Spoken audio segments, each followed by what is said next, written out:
This video is brought to you by Midway USA. Support the channel by choosing Midway for your shooting and outdoor supplies.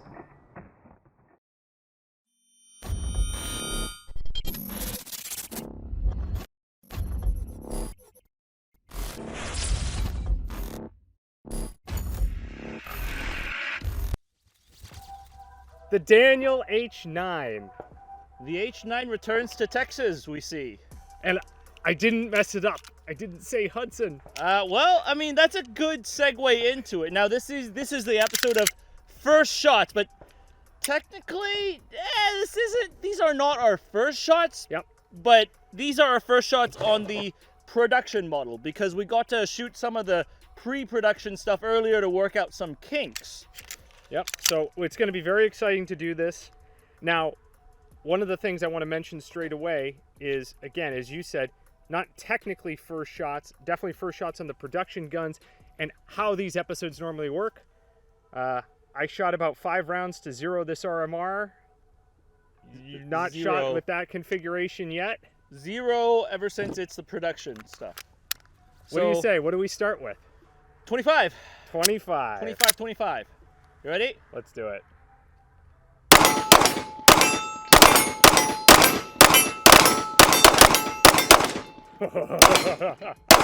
Oh, I am off to the left. I'm not.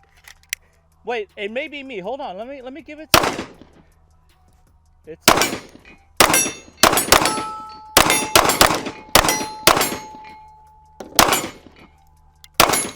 It is me. It is not the pistol. Nice. So, nice. I mean, not bad. Off the bat, something that we've identified with the pre-production models, a lot of guys at SHOT Show were saying, oh, it's low bore axis, it's going to be super low on recoil. Or no recoil. No recoil. Doesn't recoil. Not the case. It's a redirected recoil. It actually, honestly, if I compared this, I don't have my P226 with me, but compared to my 226, this has more recoil. But let me see. Ooh. Compared to my P99, I could tell the P99 sits like a double-decker bus on my wrist already. Felt recoil, there's actually less, but there's more flip. Got it. Does that make sense at all? It does. I think we need to explore this a bit more because ultimately, gang, you can't get away from physics. Physics exists. And when the gun goes off, there's gonna be recoil. The lower that recoil sits into your hand, well, frankly, you have the lever point on the gun changes, right? Mm-hmm. So you feel the recoil differently, and that translates into what the sights are doing. So on a standard sort of carry gun or pistol, like Henry had his Walther, this here is my Glock, there is not so much felt recoil in your hands, and the muzzle rises predictably and drives right back down onto the target. When we contrast that to what I feel shooting this, I feel a ton of recoil in my hand. Not in a bad way, but it's almost as if the gun is driving down into the webbing of my palm, which is an interesting sensation. It's not like something that I've shot before. Mm-hmm. Yeah, for me, I have experienced that with my P7. A P7 is another very low bore axis pistol. A lot of people confuse that low bore axis feeling, recoil sensation as low recoil. It's not low recoil, it's a redirected recoil. It feels, it doesn't translate into this, it translates into this. Yep, that's a good way to explain it. It's basically, the gun feels like it's driving into the webbing of my hand. You still get sight movement, the sights still rise and fall. It feels quite sharp in your hand, but the sight predictability and return it's pretty spot on as far as I'm concerned watching the dot move in this. Oh, you have a dot, huh?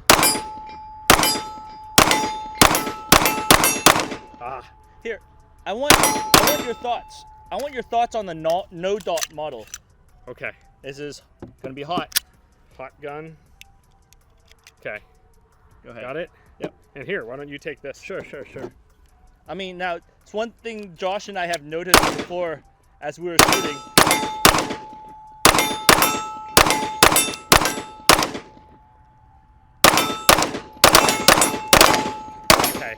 I got to go a little bit slower. I have to go just a bit slower with this. I could see with a dot. This is actually really nice with a Freaking dot. smashing, dude, This is right? really nice with a dot. Crushing it. Yeah, this is just I got to go just a little bit slower. You saw me drop 1 or 2 there. Just a little bit slower, making sure my sights, because my sights look good on all those, but obviously they're not. I'm torquing and moving the gun as I'm pressing the trigger for sure. And that brings us to another interesting point, which is the trigger. The trigger, it feels like a 1911 because it is a 1911 type trigger. Because if you take it apart, here, look at this. Look at the internals. You guys can't see it. We'll do it on B-roll, but you can see. You see the 1911? Yeah, the bow. Yeah, the trigger bow. So yeah. it's a straight lever trigger. It's interesting because the trigger safety is on the top, unlike what you're used to on the Glock, which is on the bottom of the trigger face, right? Mm-hmm. So that's interesting. I honestly don't even feel that. When I contact the center of the trigger and I just press and I take up to the wall of the trigger, which this has a pretty firm wall. Once I take up to the wall of the trigger, you don't notice the trigger safety at all. It so just I mean, click. But Josh, I mean, kind of, I don't know if this is the elephant in the room, but like the big question we have, or our viewers have kind of posed to us, is what kind of space does this thing live in, right? Yeah. Why does it sit? Because it's in that Glock 19 sphere where the Glock 19, you could look at it kind of like a universal pistol. It can be concealable. It could be a duty pistol. Yep. Or you could also look at it from the 40 Smith & Wesson perspective of it's not quite a 45 to where it just, works as a full-size duty pistol, and it's not quite the little smaller guy to where you could conceal very easily. But it looks like it actually conceals okay. I actually, with the way that this sits, it is quite slim. The holster is doing quite a good job here. This is the, which holster is this? I don't know. This is the one that it comes with.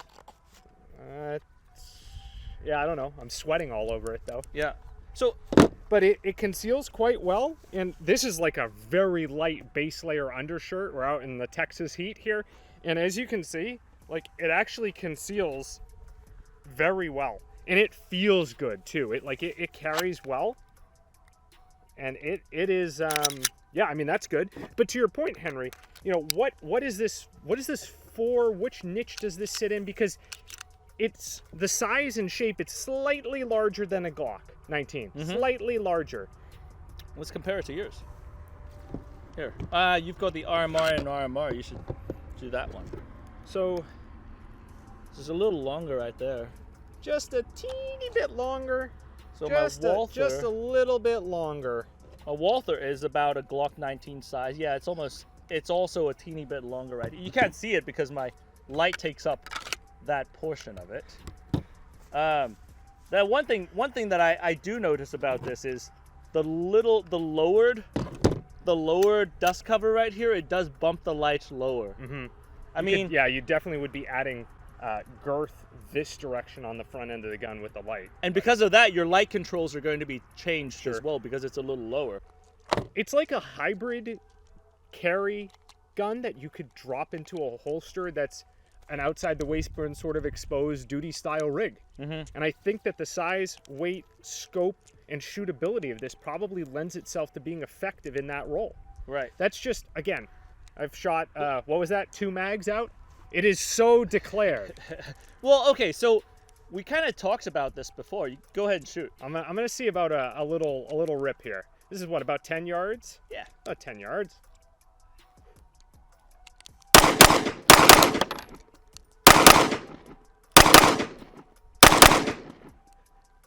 Once again.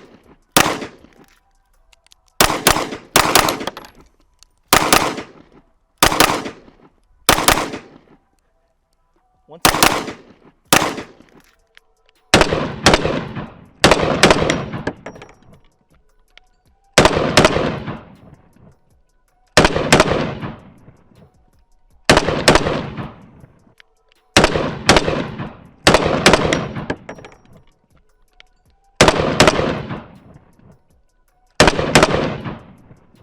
I drove once again. You can actually see how I'm actually, do you see how I have 2 that are low? Mm-hmm. I'm actually driving it down too much. So I am pushing the gun down post recoil, pushing the gun over down because I'm used to the recoil impulse and how much correction has to be made to the sights on this. This is actually pretty fast, dude. Like, Try to get another, see how you do.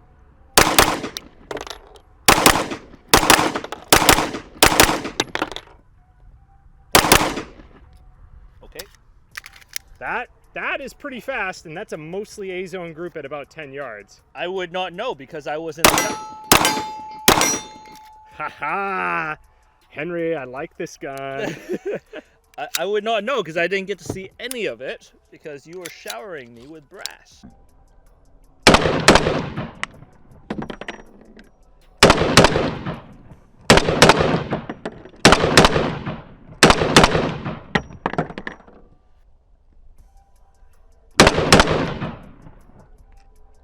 Boy, Thanks for the shower.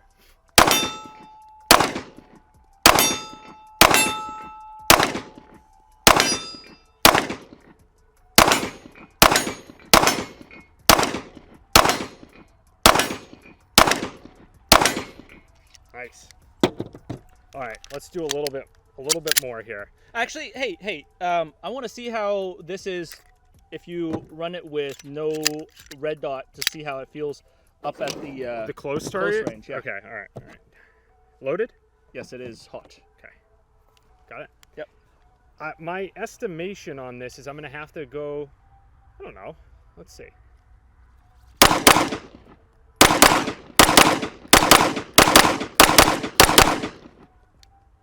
Yeah, okay.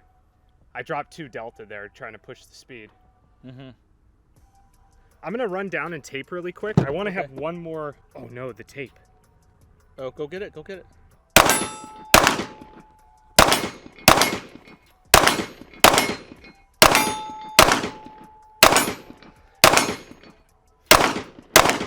Man, I'm sucking today. Oh.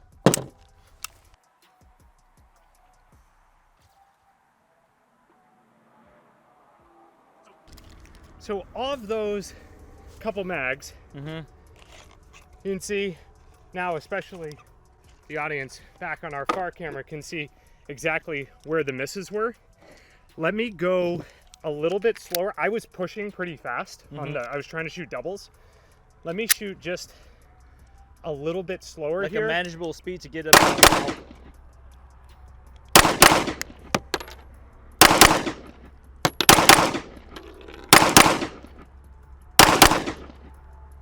All right, so what I'm noticing with this,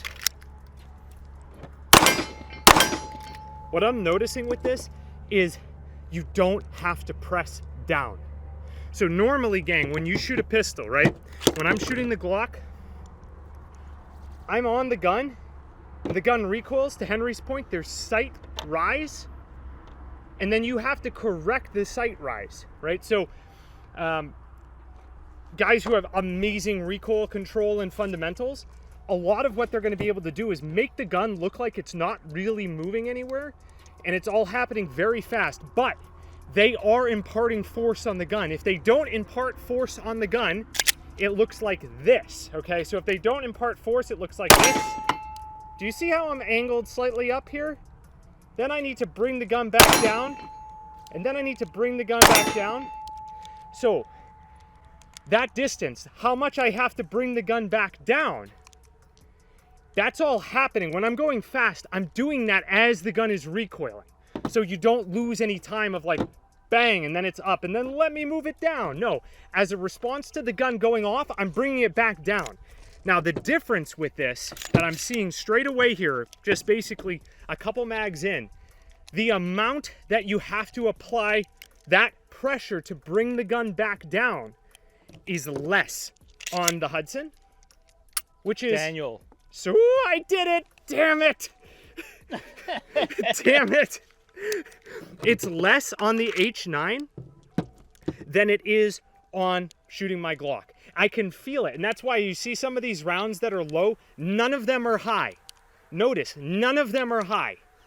They're all A-box, or low. Oh, interesting. Yeah, yeah. And that low is because as I'm going fast, I don't have enough rounds through this gun yet. I am driving the gun back as I believe, a pistol has to be driven back. But you can see that I am basically overdriving down.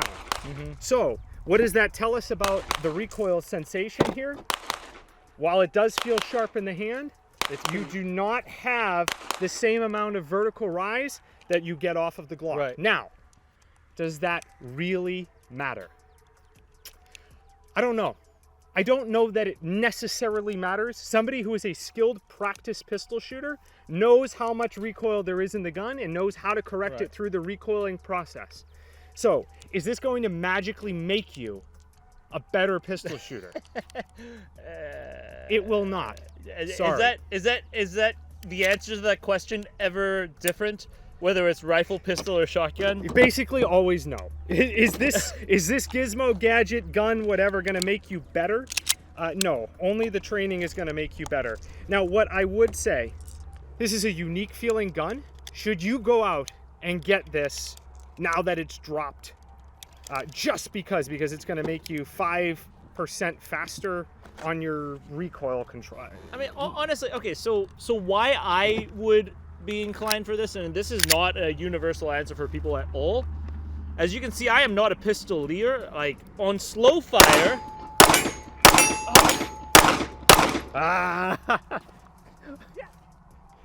Henry, just I blame those last two misses on you. Your distraction. I thought you got fragged. I did. Thank you. I had to untuck.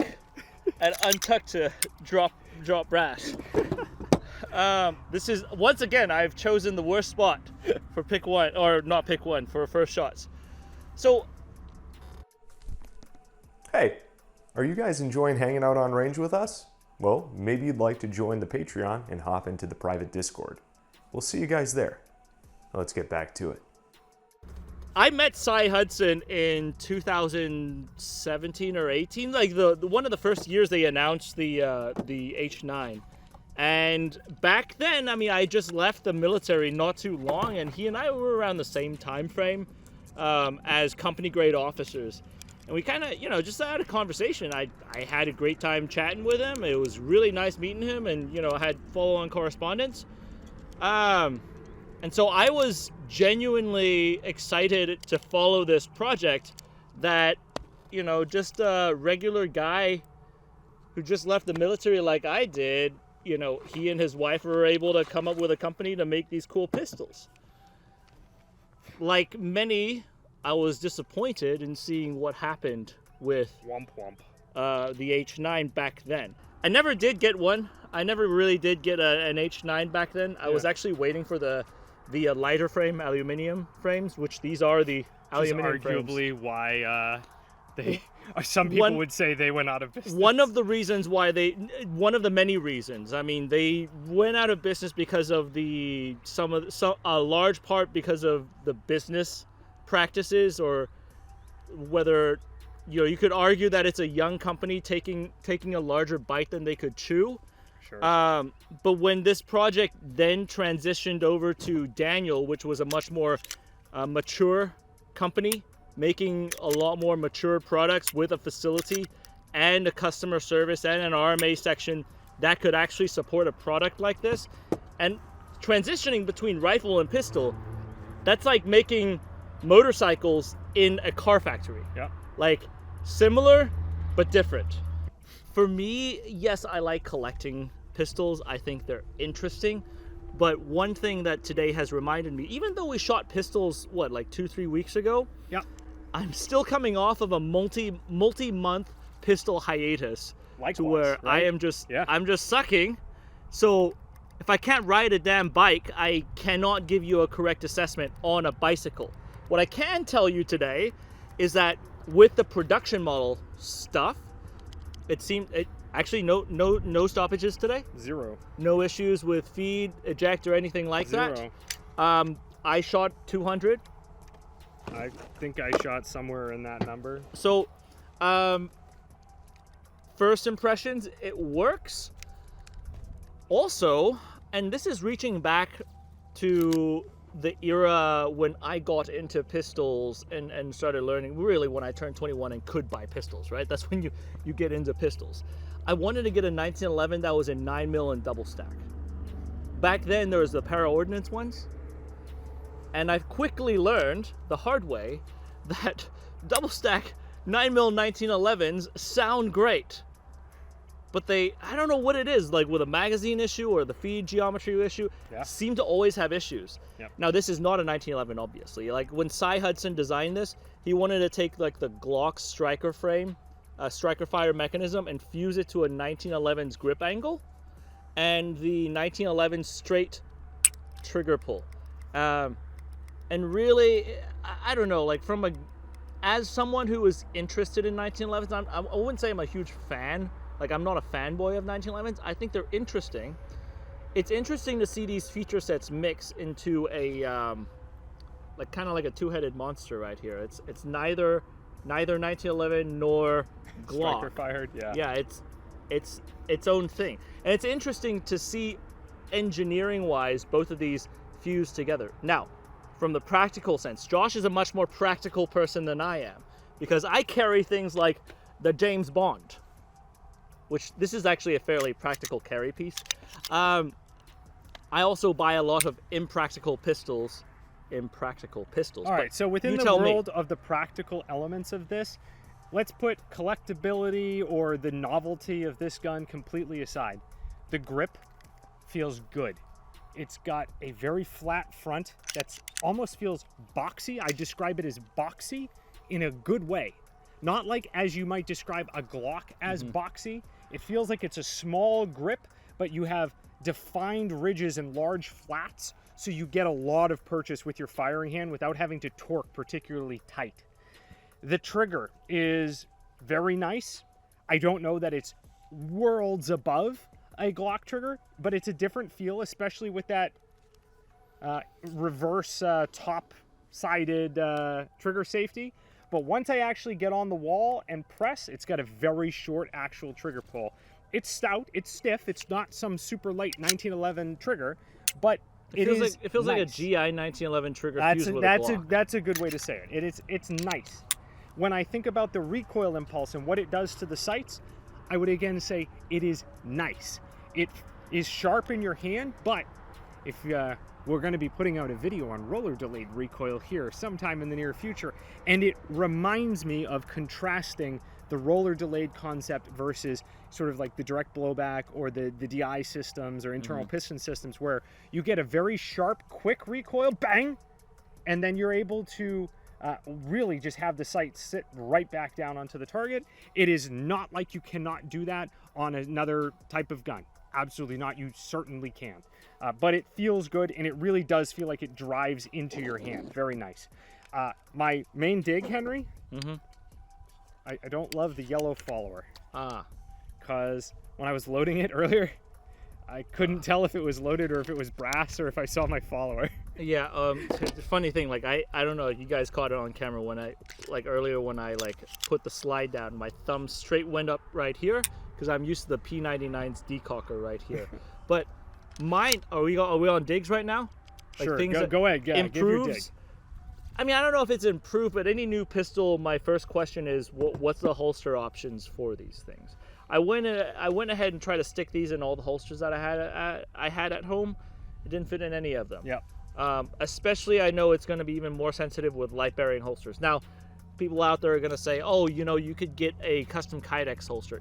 Got it. I don't like those. I just don't. I run a lot of safari lands. I mean, that's just, when I'm on range, I like duty holsters.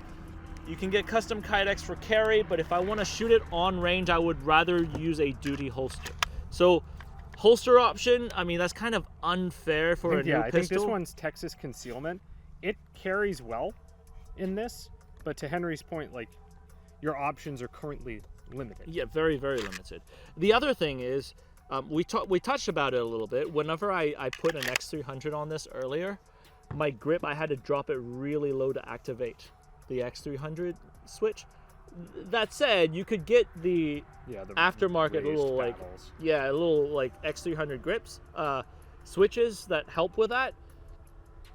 It's just, part of the design. Compared to the original Hudson, Better. this is way better, because the original Hudson, the recoil spring went all the way down to where it was flush. Yeah. It looked like it was a light sparing model with no light sparing. So that's actually an improvement, but still it's just a part of the design. It would be nice to have suppressor sights, but then suppressor sights with no suppressor barrel is only useful for RMRs. Yeah. So maybe, I don't know. Yeah, as an option to run with your dot, the dot with the regular sights is not, you can't access the regular sights with the dot. The sights are completely occluded by the bottom of the RMR. I'm sure, I haven't kept up with all the different handgun optics that are out there. I know some of them sit even lower. They're all designed to, concepted after the RMR, right? But some of them are set lower and designed to be able to use like the lower height sights. But anyway, you'd have to look at that.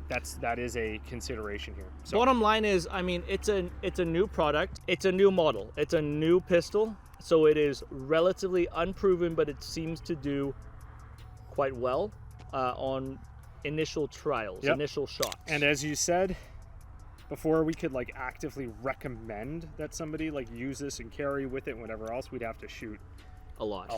More than because it is a brand new pistol from a company who has never made pistols. Yeah. So you need to shoot it a lot to determine whether or not, it's going to last. But through the first series of rounds, seems good, feels good. Yeah. I mean, that's a good point. A company that's never made pistols making a first splash.